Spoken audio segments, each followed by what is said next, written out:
नमस्कार साथियों, राम राम। मैं हूँ आपका दोस्त राम अवतार गुप्ता।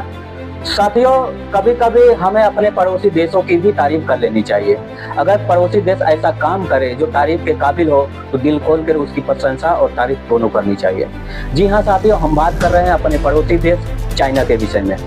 वही चीन जिसको हम सब अपना दुश्मन मानते हैं, लेकिन चीन हमसे कई गुना बेहतर है। जानते हो क्यों? क्योंकि चीन में जो फैसले लिए जाते हैं वो किसी के नफा और नुकसान देखकर नहीं लिए जाते, बल्कि चीन अपने फैसले वहाँ की खुशहाली, तरक्की और भविष्य के हित के लिए लिए जाते हैं। क्योंकि ऐसे फैसले लेना क्या भारत देश में संभव है? हमें तो नहीं लगता कि भारत देश के नेता ऐसे होने देंगे।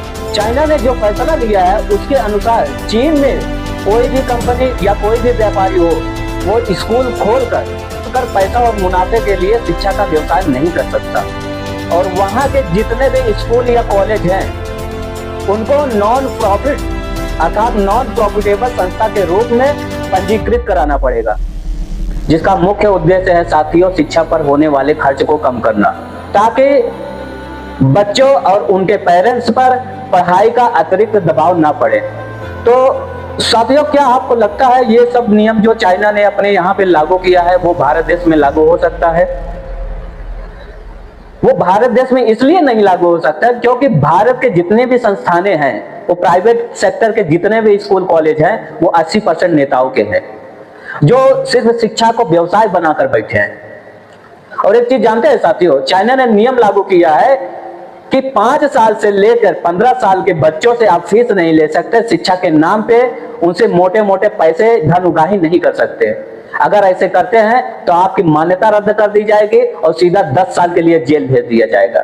लेकिन यहाँ तो शिक्षा का व्यवसाय ही पैसा कमाने के लिए कर दिया गया है। आप किसको ले लो, बड़े बड़े बिजनेसमैन है, अडानी का नाम ले लीजिए, अंबानी का नाम ले लीजिए, या अन्य उद्योगपतियों के नाम ले लीजिए, किसके पास स्कूल नहीं है?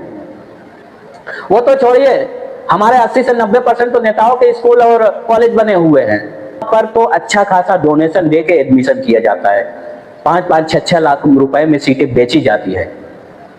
साथियों, इन सब पे आप क्या सोचते हैं? क्या भारत देश में चाइना की तरह शिक्षा पे ऐसे कठोर कानून बनने चाहिए? हमें कमेंट करके जरूर बताइए। अगर हमारा पड़ोसी देश चाइना ऐसा कर सकता है तो हम फिर किस मामले में पीछे हैं? क्या हमारे देश के नेता इस चीज को भारत देश में लागू नहीं कर सकते?